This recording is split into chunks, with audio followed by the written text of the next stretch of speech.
Since 2017, the Italian Wine Podcast has exploded, recently hitting 6 million listens.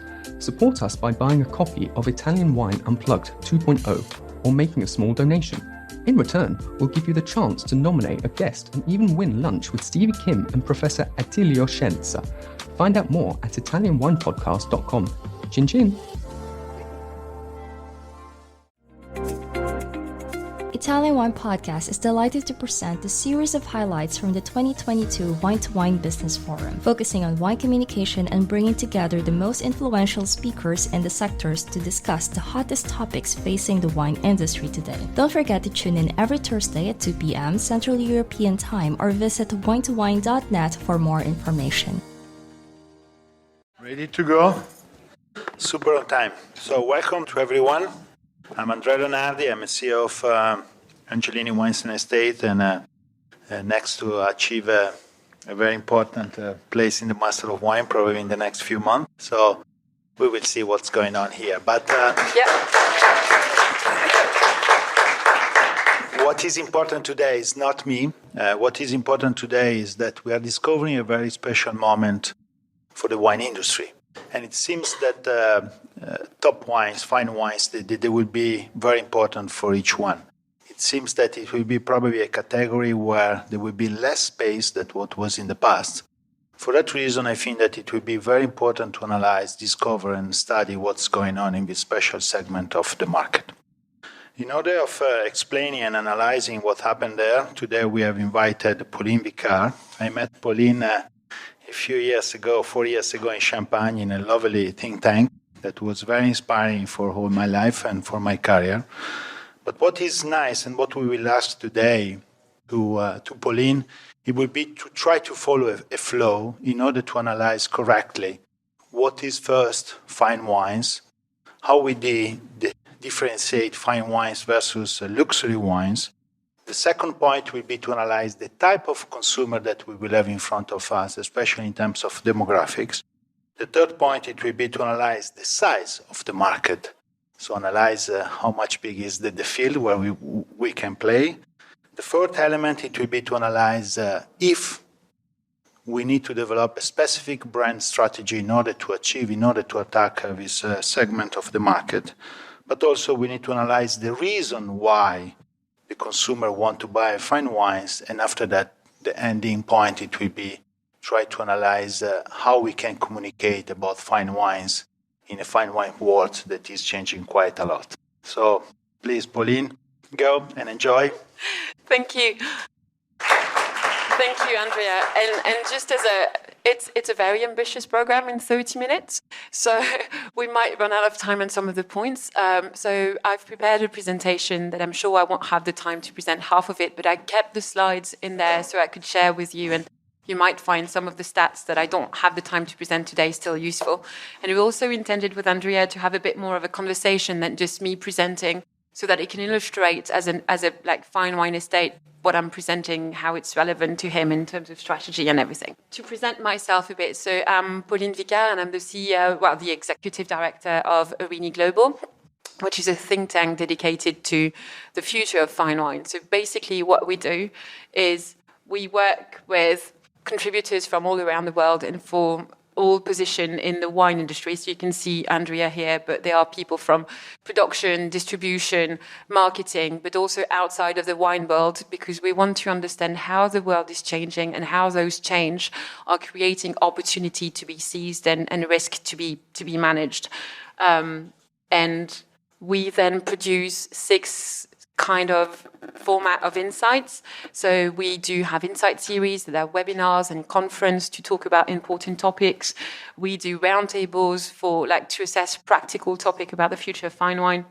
We have a podcast every other week. We've got a newsletter every other week as well. And 80% of what we do is free to everyone. So you can go and you can already explore loads of the research that we've done into what does the future has in store for fine wine and how the change in the world are likely to impact production and distribution of fine wine tomorrow.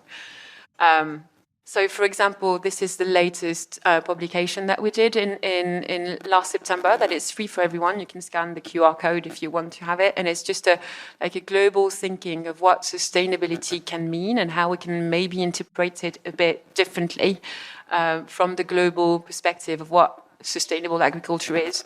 So, but going back to the main question of today, which is segmenting the fine wine consumer, just like Andrea said. Maybe we should start by defining what fine wine is. As Master of Wine student, we always start by defining the topic, then quantifying the market, and then explaining a bit how we've done this. And then I'd like to finish on some of the trends that we see that might impact the way we communicate about fine wine in the near future. So this is going to be really quick because I'm going to go there to the full definition, because that's a topic for debate, and it's actually, this definition is here to generate conversation. It's not a finished thing, and it's not an absolute one. It's a definition that we come up with after asking 200 plus members of the trade and consumer what they thought fine wine was. And what we realized is fine wine has had 3 legs, and then in the recent years we've added a 4 leg that are all quite important to the definition of fine wine. The first one being the objective quality of fine wine, so harmony, quality, capacity to age, all of this. The second one is emotion, so the capacity to produce emotion and to stop the time, so the fact that you will remember that wine forever because it marked your memory as the drinker. And the last one, the last one that was from the original definition is very important, is the intent. So actually, fine wine doesn't happen by mistake. It's a sort of expression of truth. It's how the winemaker, a bit like an artist, how did he or she wanted to express the best they could do through their production of fine wine. And when you look at, so Andrea, to your point about what's the difference between fine wine and luxury wine, I'd say it's the place that's given to the consumer in some way. Like if you look at Peter's definition of luxury wine, out of the 6 attributes that they've defined with Liz Thatch, 2 are around the sense of privilege and pleasure that it gives to the consumer. So it's very consumer-centric. When in fine wine, it's a bit more producer-centric, when it's the vision and the ethos of the producer that helps them to achieve the status of fine wine. I don't know if that makes sense, and I don't know if it's important, but I think it's a relevant detail as well in communication. When you communicate about fine wine, and I think Erica mentioned that in her presentation as well this morning, the people that created the fine wine are the ones we want to hear about, because that's really the vision that helps them getting there. And the last one, and we've got loads of presentation about sustainability today, but the last one, in the recent years, when we've done the same interviews through collectors and trade people, the notion of sustainability was really, really more and more important. So because fine wine only exists through time, and you need time to establish a fine wine brand, and you need time to prove everything in the wine world, then it can't be something else that it can't be not sustainable, because it's the antithesis of, being able to survive through time.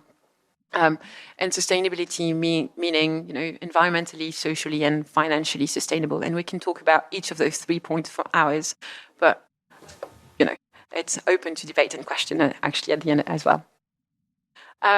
Then we tried to quantify the market. So we've done this research project in partnership with a fine wine negotiator in Bordeaux, and we've done it in 2 different ways. We've done it with quantitative data that we've run through Wine Intelligence, and then we've done qualitative interviews as well to try to understand some particular segment of the fine wine consumers. So as you've seen, there was no price point in the definition that we came up with. But when you do quantitative survey, you kind of have to put a price, because otherwise you're comparing apples and oranges. So when we do quantitative, we actually came up with 3 tiers of price. And what it's interesting is that you can reach people through quantitative survey for the first year of consumer, so people that buy wines that are between 30 and 150 euros, those people would respond to a questionnaire. Then when you go to the second tier and the third tier, then because of the nature of the price, you also end up with a nature of consumer that is a high net worth individual. So you need to approach them differently in terms of survey. And that's when we did the questionnaire, the face-to-face interview to actually understand what was fine wine for them. So in that study, we've got two different approaches. And we also got maybe two major segments in the fine wine consumer. The one that buy just the first year and the one that are able to buy regularly across the 3 tiers, and they may or may not be the same, people. I don't know if you can see, but the first question that we ask Wine Intelligence is how big is the fine wine market? How many consumers are there? Within the wine consumers, how many are there that buys wines that are, so we translated the 30 euros ex-seller into $75 retail price in the US. I think Peter's luxury definition starts at 100, so we, same thing but different. Then 50 pounds in the UK, and then the equivalent in Hong Kong and Chinese currency. We're doing France and Japan this year in terms of study, and then when we'll have done those 6 countries, every 2 years, we'll run the barometer again to actually see. The idea is to have a track in time and see how it evolves. And so without any kind of surprise, it's a niche market, right? So it's 7% of the wine drinkers in the US buy fine wine that are over $75. So it's 7% of the wine drinkers that are still a niche market compared to, the drink market, for example. But it's still, relatively an important number of consumer in the US, for example. It's still 5 million people, so it might be, worth talking to them. And then once we had this, we tried to qualify the market and see, maybe in terms of segment, who they were and everything. So this is only a very small fragment of all the data that we've got in the study, but I chose that slide to illustrate how different markets can have a different segmentation, for example, notably in terms of gender. So if you look at the US fine wine consumer and the continental Chinese fine wine consumer, you can see straight away that the US is still very male-dominated, whereas the gender balance between women and men in Asia is really more balanced. There's different reasons. There's different reason behind this, because really in Asia, wealthy people came to wine all together. There's not the history and the legacy that we've got, for example, in Europe, that fine wine is a thing for male, and then women have to battle themselves into that space. Like in Asia, it was just either you're wealthy or you're not, and either you want to aspire to Western culture or you're not, but the gender was less significant. Then in terms of age, it's always interesting to see that, I know that we hear a lot, and the numbers shows that younger people are less and less interested in wine compared to other drinks. But when it comes to fine wine, it's interesting to know that, younger people, because, 44 might not be super young, but younger, we haven't lost the demographic. There's still people across the board and across the age that still buy fine wine. So maybe consumers do behave differently in terms of demographic in the fine wine segment and in the rest of the segment. And the last thing that I wanted to show also in the US slide is that if you look at where they are in the US, usually, and it's more anecdotal, but when I talk to producer, they usually go either to the West Coast or to the East Coast of the US, but you can see quite clearly that the central part of the US is more than a third of where the fine wine consumers are located. So please don't ignore central US when, you think about the US market. And that's at this stage that I wanted to ask you, Andrea. So we see, the market is slightly different between China and the US, and we look at different people, different, demographics. How do you, as a winery, approach those markets differently? And can you tell us a bit practically how you adapt that strategy to those different markets? First of all, thank you for all this great information that we can have, because they are very important in order to analyze how we can attack a specific market. Especially in Bertani, but also in Val di Suga, where I work, it's something that fine wines is something that we started to discover a few years ago. Especially, we started with Bertani, and we are really right now in a big process of finding a specific way to sell our incredible library that we have in the cellar. But In terms of explain our strategy in different markets, I would like to start by 3 major pillars that are part of our strategy. First, I think that if you want to sell fine wines, you need to have a wine in your hand that has a very strong sense of place. Because in order to develop a value, in order to add a value to a bottle, you need really to express a wine that has a typicity and identity, and it is strongly related to the place where the wine comes from. The second thing is also related to the wine, and it is a wine that for me you can drink now, you can drink tomorrow, you can hold for a while, and if you want, you can resell. So it means that you buy an asset that maybe you can sell in the future and making money. So you became, as a consumer, a new person in the supply chain, and that is very unique in the fine wine business. The third element that is very important, and we need always to recognize, if you feel that you are a fine wine producer, to develop your strategy, you need a distribution for fine wines. So first of all, try to understand if you are a fine wine. If you are, you say, okay, now I'm looking to somebody that can sell the wine. And selling fine wines is different. It's a different route to the market. You need people that are talking with different wording. That is a key pillars to communicate to certain type of producers. And for that reason, you need importing, distributing, and retail companies that are focusing in this specific segment. And finally, I would like to give an example of what you do, because this is the last point. When you have realized that you have a fine wine, that you are starting to have a distribution that is related to the fine wine that you develop, that you produce, you need to have tools in your hands. And an example of a tools that we developed in Bertani is the library. The library is a book, is not a book, is a tool, where inside you can find the last 48 vintages that we produced. There is a specific explanation about each vintage. The book, it will be released every 5 years, so you know your wine that you hold in your cellar, in which state it is, how much does it cost, and how much you can keep for the future. So you need to trade the fine wines with new element that was not part of our way of selling in the past. And that is very important to communicate, first of all, to your sales force, to implement knowledges, culture about fine wines, and to give information about to sell this wine and about how to create the value.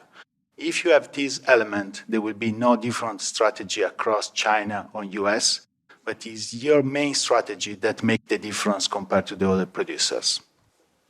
One of the slides that I wanted to show as well, and that would please Robert Joseph in this as well, because we have long discussion about people trading up and off, and that's actually what the data shows. So you look at the minimum price that we've set, like to continue to interview those people. Do you buy regularly wines that are more than $75 a bottle?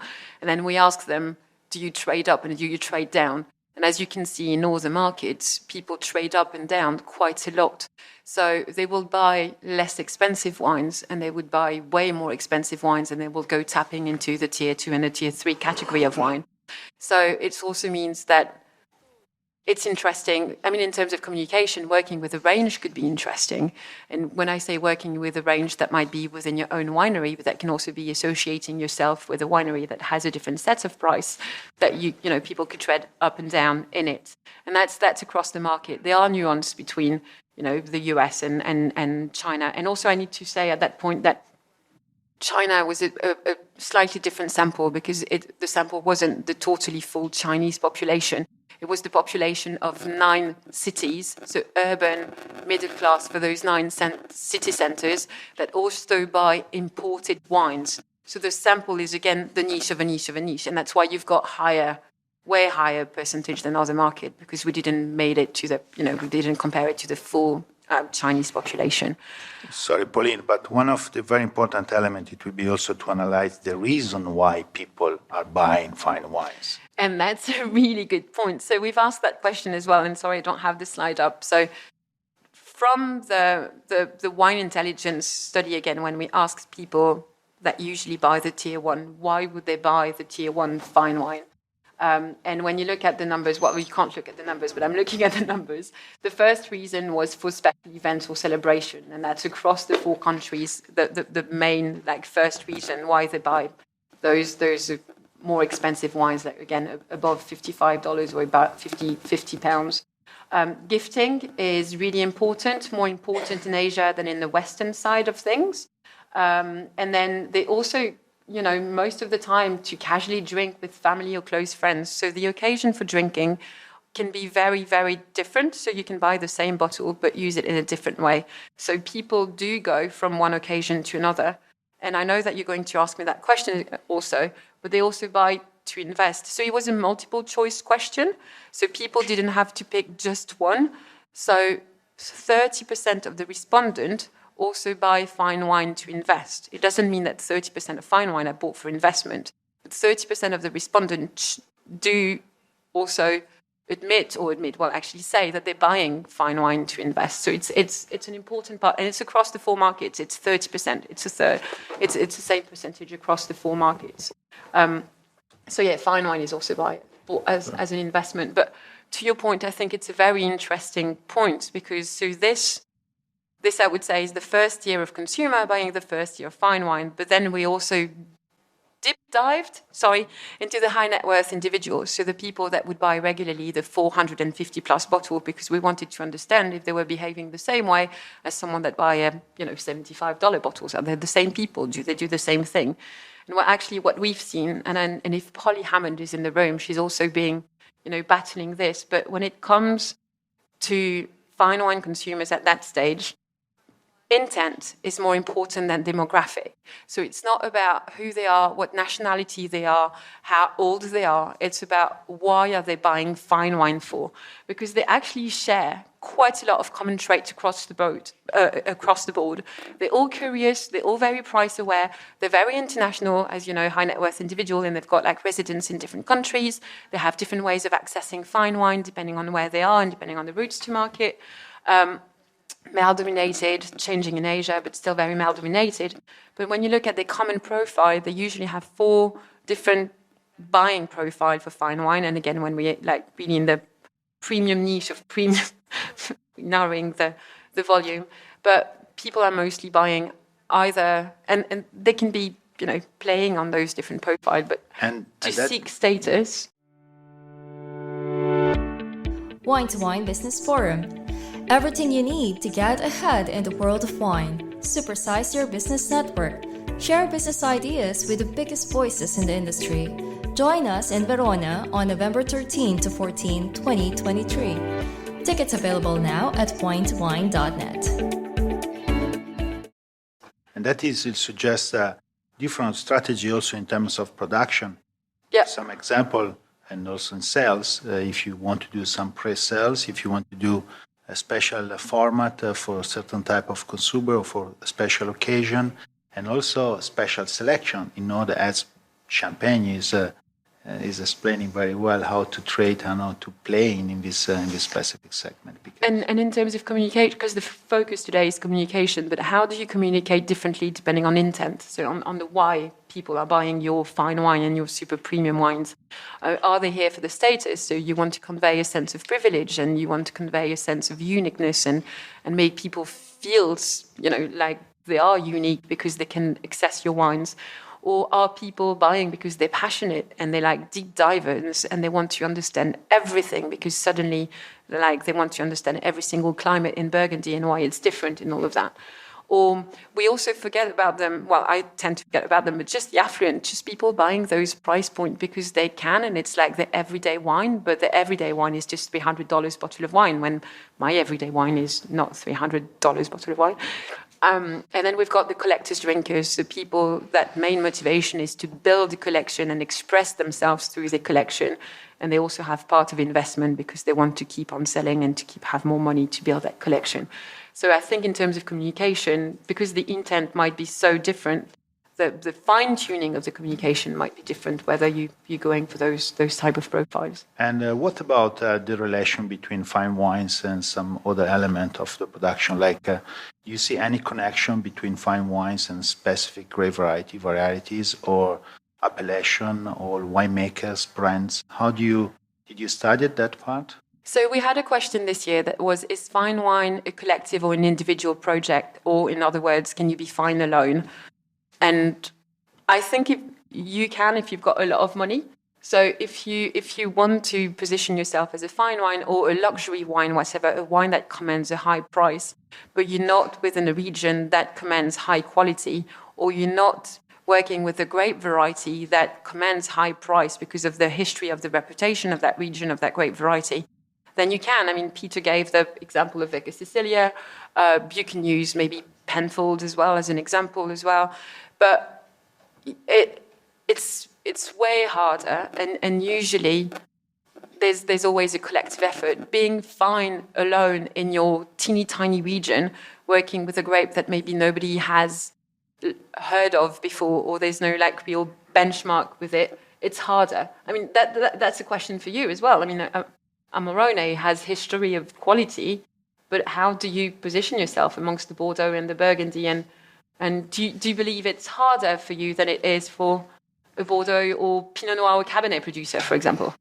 I'm very honest to you. I don't think that Amarone is yet in the category of fine wines. I'm very honest and transparent. I think that we need to discover how to bring Amarone in the fine wine category, for an example, while Brunello is already in the fine wine category. So there is some strong connection between grape varieties, appellation to the fine wine category. And there are some regions that they are thinking about that they are producing fine wines, but they are not actually fine wines. So this is a big differentiation, and that is the reason because today in Bertani we are very concerned about how we can bring this brand in the fine wine category. Because there is always an holistic way of thinking what you do, but actually there is a real pragmatic way of analyze what's happening in the market. And for that reason, I'm so sorry as a vice president of the appellation of Valpolicella, but I don't think that we are yet in the fine wine category. We have some opportunities in the future to play in this category, but we need to be very attentive. Yeah. So we've asked people also about the attributes. What do you need to have as an attribute to be considered fine for you? And the first two ones were it has to come from a region that's recognized for quality. And again, you can do it, but it's just super hard when you don't have that collective approach to quality, I think, or that collective reputation for quality. People will just go and buy Burgundy because there's Burgundy on the label, to some extent. Just like Napa, for example, has a very high collective reputation that allows them to have price that might not be possible elsewhere, amongst other factors. With the time. Oh yeah, the last thing, sorry, that I wanted to before we go to questions is, fine wine evolves within a global context, and we wanted also to look after the pandemic. We wanted to look at how the fine dining world has evolved, and even how that notion of fineness has evolved. Is excellence the same thing? Is greatness the same thing? So we've worked a lot with chefs and restaurants to understand with what mindset they would reopen their restaurant and what can potentially be the impact for fine wine list. And that's just what I wanted to finish with in a very short amount of time in terms of communication. 1 minute. I've got 1 minute, but basically chefs have been rethinking food quite a lot. They've really thought about it during the pandemic and what it meant to create fine dining, and not just about pushing the boundary with molecular cuisine, but maybe rethinking good, rethinking healthy, and rethinking safe as well in terms of food. And when we ask the sommeliers within their team how that shift changed them, I think in terms of communication, what we see happening is we could use more emotion. So you saying, for example, fine wine has to have a very strong sense of place, yet we communicate through knowledge and fact-based and not through emotion. And I think we might want to go from intellectual knowledge to emotion when we communicate about fine wine in a retail or in an on-trade space, because also there's no more people working in the on-trade. There's a shortage of people working in the on-trade, and so you have to teach them very quickly, and it takes a lot of time to assimilate a lot of facts about wine, as we know as MW student. But connecting through to the consumer through emotion might be easier. And I can give you an example. So instead of saying, all right, this is a Verona from the vintage 2015, and this wine comes for those 3 grape variety, and it's been dried in like traditional straw or like modern ventilators or whatever to actually give it that flavor, and it's been aged in blah, blah, blah oak, and then come to you and say, Andrea, you need to taste that wine because this is Italy in a bottle. This is the expression of Italy in it. And you connect through a different range of emotion that also brings the sense of place within that. Maybe the sense of place doesn't need to be conveyed through technical knowledge, but through emotion that we can convey to the consumer. That was the final point that I wanted to raise. Okay, so thank you, Pauline. Thank you to everybody. So from this, I hope that was a nice section and you can really enjoy it. Thank you.